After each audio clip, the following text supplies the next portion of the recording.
Good evening, everybody, and we really appreciate you being here this evening. Welcome to the 2013 mayoral debate between the incumbent Mayor Linda Belzotti and candidate for Mayor Bill Carpenter.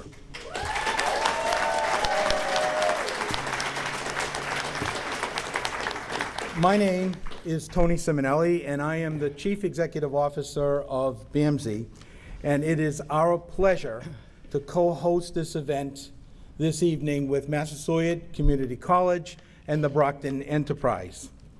Our goal in sponsoring this event is to provide an opportunity for you to hear a balanced discussion about the important issues that face our city, so that you can make an informed decision as to who to vote for when you get to the voters' booth on November 5th. A pre-recorded television broadcast will be aired in several days on the Brockton Access Cable and on the Massasoit Comcast station. Before I introduce tonight's moderator, I have a few requests of you, the audience. First request is please take your mobile devices and throw them in. No, don't do that. Please take your mobile devices and please silence them. And then after you've done that, take a look at all of the exits in the room. In case the room had to be evacuated in an emergency, just take a peek at an exit, and there's certainly a number of ways out of this room.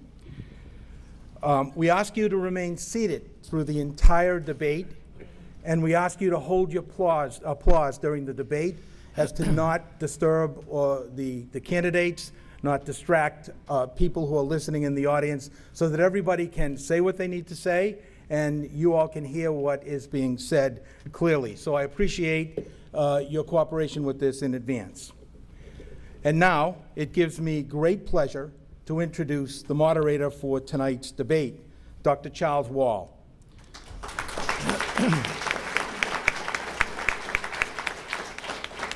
Dr. Wall has been the president of Massasoit Community College for the past 13 years and is, by academic training, a United States historian holding a PhD from the University of Virginia.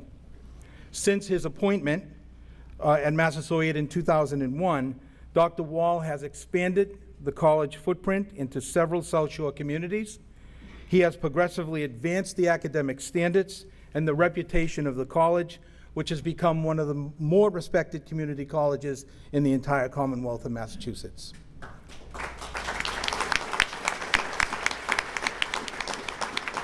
Dr. Wall is no stranger to mayoral debates. He has moderated the last 3 Brockton mayoral debates, and trust me, Dr. Wall, we're so glad you could do it tonight.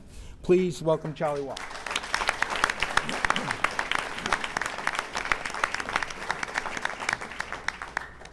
Thank you, Tony, and thank you, BAMSI, along with the Enterprise, for sponsoring this debate with Massasoit Community College.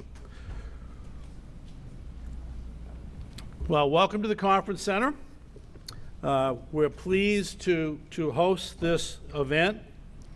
We are looking forward to an engaging debate this evening between the mayoral candidates, Linda Belzotti, Mayor of Brockton, and Bill Carpenter, member of the school committee. We assure this debate, a 90-minute exchange of ideas about the future of the city of Brockton, will generate considerable voter interest.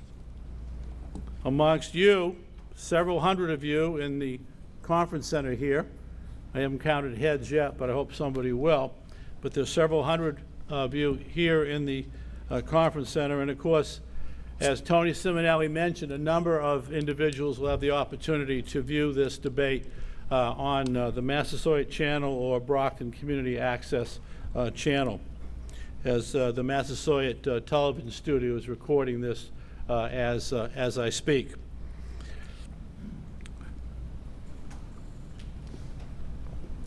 This is the democratic process in action.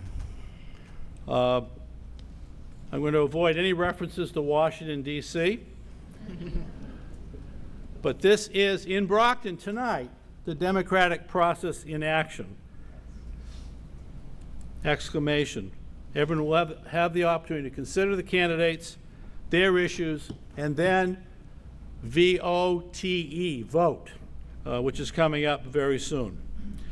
To reiterate the ground rules, we're asking that there be no applause during the questioning and debate.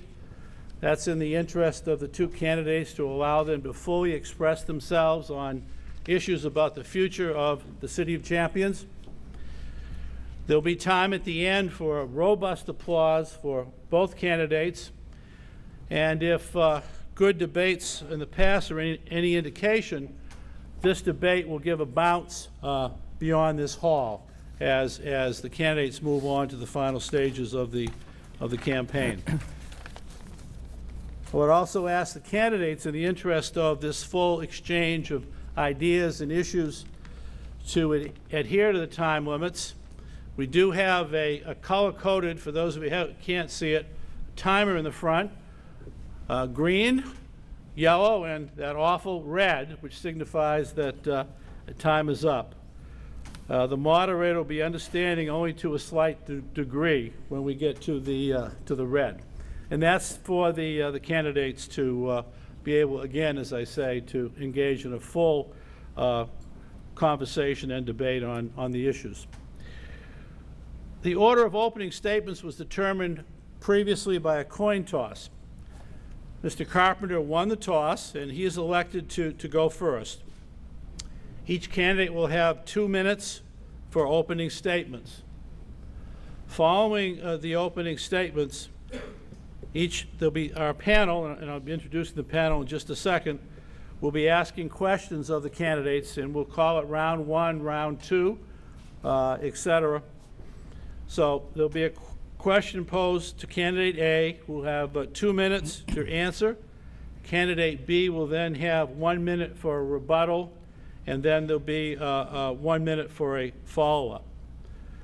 The moderator and other panel members reserve the right to ask follow-ups as well, up to 2 questions or 2 statements to the original question. They'll be limited to then 1 minute. So a full opportunity again for candidates to delve into their positions, to state positions, to debate, frankly. Let me take this opportunity next to introduce our panelists, all of whom have been selected by BAMSI. A Brockton native, Monique Alaman, is the Vice President for Physician Relations, Business Development, and Communications at Good Samaritan Medical Center here in Brockton.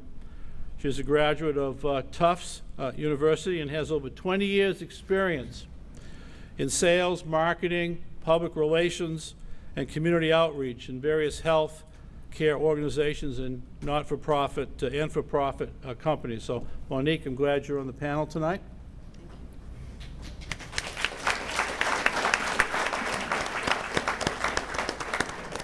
And next, a graduate of Brockton High School and Babson College, Stephen Bernard has a strong record of service in the Brockton community. He is a past member of the advisory board for the Brockton Art Museum / Fuller Museum, founding president of the Boys and Girls Club of Brockton, former president of the YMCA Wise Men's Club, and newly elected president of the Brockton Area NAACP. Steve is a financial consultant with Oppenheimer & Company. Steve, glad to have you tonight.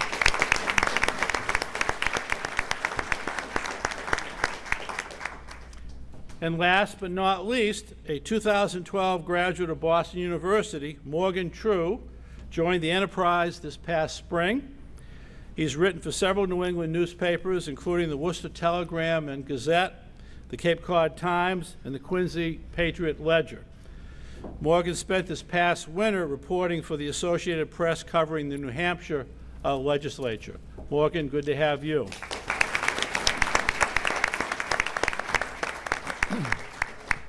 Now, the role of the moderator is now to step back and to kind of fade out of view, and less needed. So we're going to start with the opening statements. And again, by way of a coin toss, the opening statement first from Mr. Bill Carpenter. You have 2 minutes. Thank you, Charlie. My name is Bill Carpenter, and I'm here tonight to ask you for your vote to serve as the next mayor of the city of Brockton. I'm a father of 6 children with 3 grandchildren who all live here in the city. I've been active in many roles here in the city, from leading the effort to build a new Little League complex at the Downey Elementary School that includes the city's only handicap-accessible baseball field, to calling Brockton High football on the radio for the past 17 seasons. Now completing my second term representing Ward 5 on the Brockton School Committee, where I coordinated and implemented the plans to rebuild the Plouffe School playground, a playground that had been burned out and surrounded by yellow police tape for over 2 years. As chairman of the Facilities Committee, I oversaw the renovation of Marciano Stadium and the refurbishment of 8 city schools, a $36 million project that only cost the Brockton taxpayers $7 million.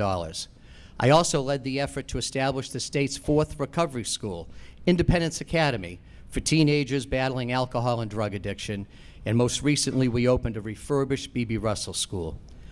I'm running for mayor because I believe that it's time for a change in the city of Brockton. Our city is in trouble. Today, Brockton residents are 3 times more likely to be the victim of a violent crime than the average Massachusetts resident.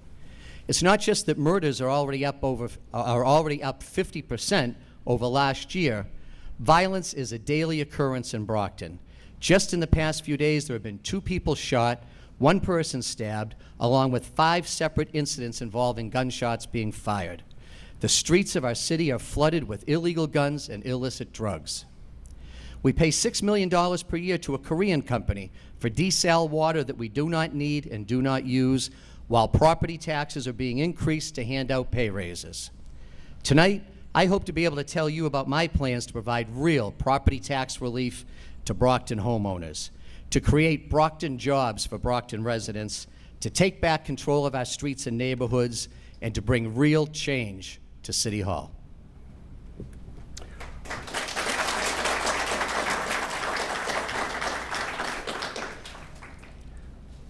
Okay, remember the no applause. The chair didn't bring a strong gavel, I guess. Next, opening statement from Mayor Linda Belzotti. You have 2 minutes, Mayor. Thank you, Dr. Wall, and to Massasoit, to Tony Simonelli and everyone at BAMSI, to all of the panelists here tonight, and to the Enterprise for the opportunity this evening. And thank you to everyone that's here and everyone that will listen at home. My name is Linda Belzotti, and I am currently serving in my second 2-year term as your mayor, and I am running for re-election this fall.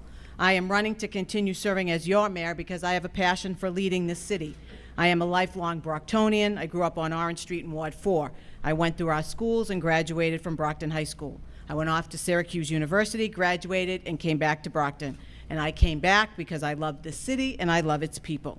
And I'm running to continue serving as your mayor because I have an experienced record of working to move Brockton forward. We have made progress in a number of areas over the past 4 years, prioritizing public safety and street outreach efforts, spearheading economic development initiatives, ensuring and building on the success of our top-notch educational opportunities, and strengthening the quality of life in our neighborhoods. And we've done this work, and we have kept the city moving forward during the most challenging financial times in our history.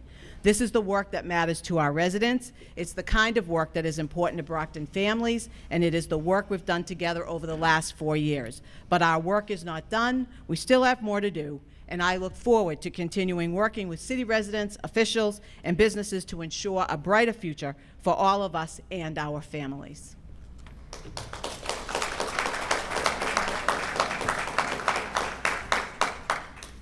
Thank you to both of you.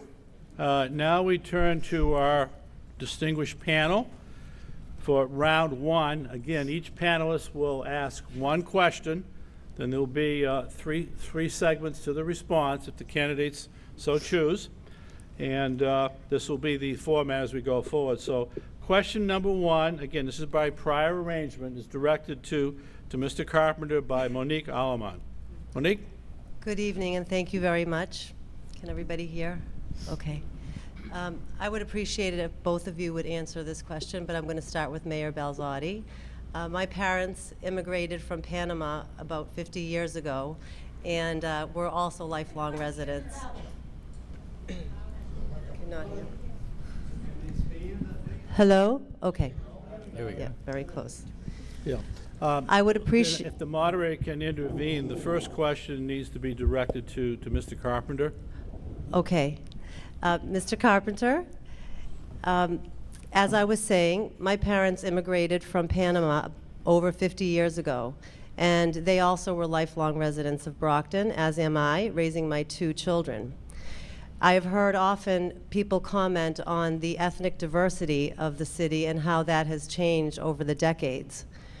What would your administration do to fully engage the diversity of cultures, to promote economic development, and also to create cohesive neighborhoods throughout Brockton?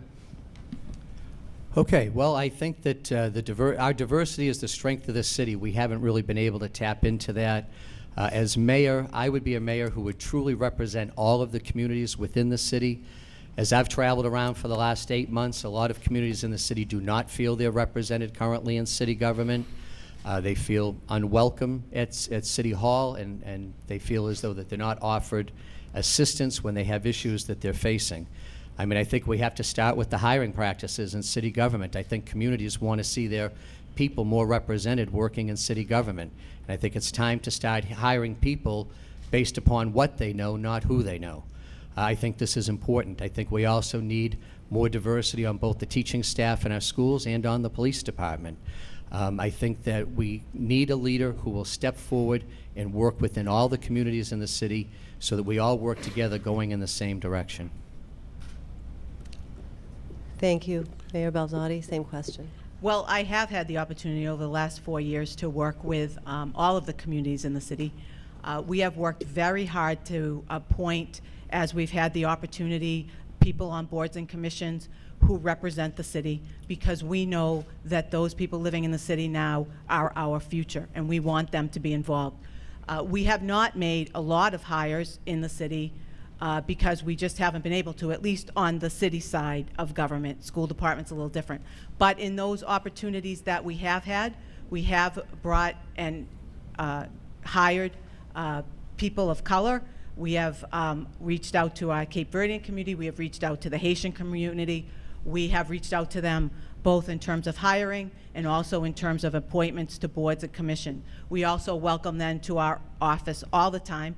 I have a number of individuals from the Cape Verdean community who come in.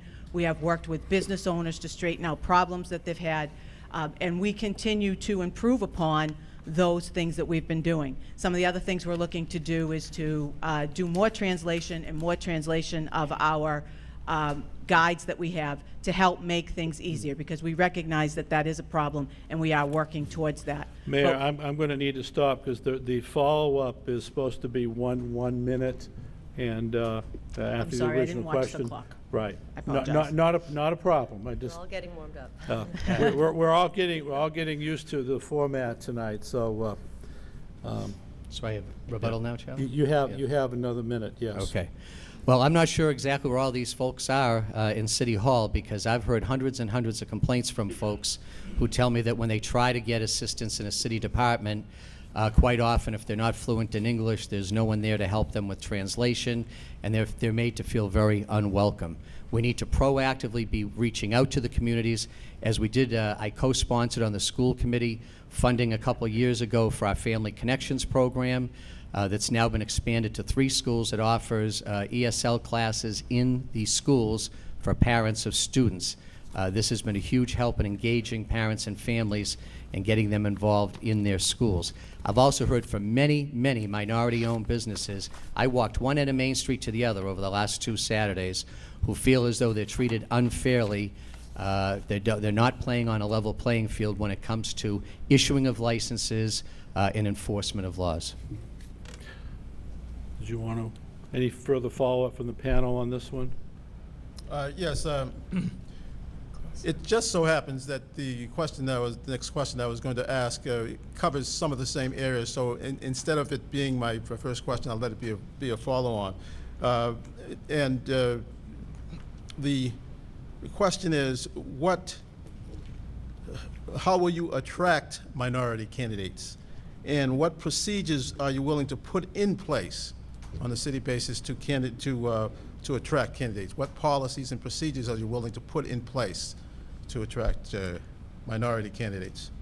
And that question does go to the first, is part of the first question, Mr. Carpenter.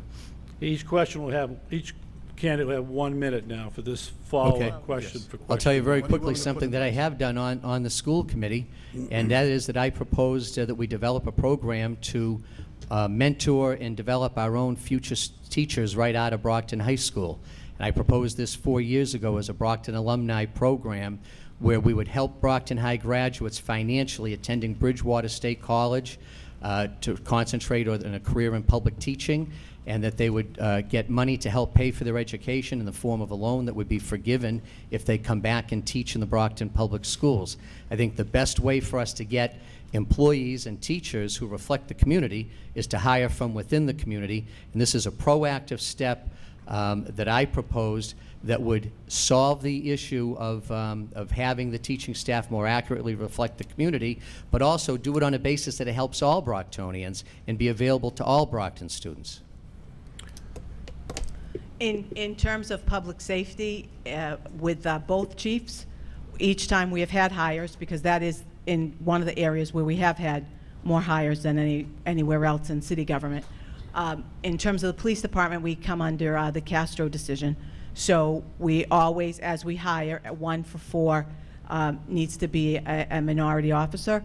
And in the fire department, we have also looked and concentrated, going within the confines of civil service, which we have to, but we have looked for officers who are bilingual, firefighters who are bilingual. We are working to that to make strides. I'm sorry, I'm watching the clock. We are working towards that to make strides. In terms of city government, I think we could do better at where we advertise and how we advertise to reach out to those individuals in the community, and that's something that I'm committed to do. I think we should and could do that. In terms of the school department, as Mr. Carpenter mentioned, I have had conversations with the Superintendent Smith, and she is very interested in growing your own and hiring from within and creating a teaching staff from within, which will show the diversity of the city. Thank you. Do the panel have any follow-up on this? Give me one more follow-up from the panel. Okay. Steve Bernard, your question 2 comes to you in round 1. A brand new question directed to Mayor Balzotti, and she'll have 2 minutes. Mayor Balzotti, thank you very much for being here today. How will you enhance police-community relations to assist reducing and solving crime? We have worked very hard over the last 4 years to address the issue of crime and public safety in the city. We have taken on a number of initiatives to work with our community and with our young people. We are presently working to address and to create and to ask for more people to re-engage in Neighborhood Crime Watch. Our police department and the police staff is based on a community policing model. It's based on CompStat, where each individual that leads a particular area gets to know its area, gets to know the people involved. We have specialized units right now that are taking the time to get to know individuals in the various neighborhoods, in the communities. It's becoming, as you know, I think, or as many people know, it's very difficult to create a relationship oftentimes between police and community. A lot of times because people don't want to share information, they're fearful of retaliation. But we're starting to see those walls come down a little bit, and we're starting to see people become more engaged with the officers as they become more familiar with them. And it's something that has helped us and that is gaining traction and helping us in the work that we're doing in terms of addressing crime and public safety measures. And we have worked a lot with our young people. We have the Street Outreach Initiative. We have Operation Divinity, where pastors and community leaders go out. We've started prayer walks now where people go out and outreach into the community in the evenings. So we know that we need to go out and be amongst the community, and we are working towards that. And we've made great strides. And we will continue to do this work, and we're going to continue to build upon it. We've been very successful getting grants to do this kind of work, and we're going to continue to do that. Mr. Carpenter, 1 minute. Steve, that's a great question. 2 of the points in my 10-point plan to restore safe neighborhoods in Brockton, Brockton Fights Back, revolve around community policing and community involvement. The fact of the matter is we need a neighborhood approach to fighting crime in the city. Many people in the neighborhoods right now do not trust the police. We need to reestablish trust within the community, working closely with the community, including weekly meetings. Community police officers is not something that's just a few cops paid for with grant money, not a slogan you paint on the side of a cruiser. If I'm the mayor, every single Brockton police officer will be a community police officer involved in the community, establishing relationships with the folks who live in the community and rebuilding that bridge. That's how we're going to turn these neighborhoods around, by partnering with the people who live in the neighborhoods. Do I get? Yeah, Mayor Belzotti, you have 1 minute as a follow-up. First of all, our entire development of our police department is based on community policing, and all of our officers take the time to get to know the neighborhoods. But beyond that, one of the facts that I didn't mention, that I should have mentioned, is the fact that we have begun foot patrols in downtown Campello and Montello for an opportunity for officers to walk and get to know the people on their beat. And that's another way that we have reached out to the community. So our police department is a community policing effort. You must have heard the story just the other day of a police officer who was in a neighborhood. A door was ajar. He went to stop to make sure that there wasn't any problems. It happened that the woman was home for a day off, or homesick, and she had left her door ajar, but he went to make sure that nothing was wrong. So that's community policing. That's being involved in your community. That's getting to know your people, and that's what we're doing each and every day. Steve or other panel members, any follow-up to this question? From my understanding, the ComStat program is developed where you are statistically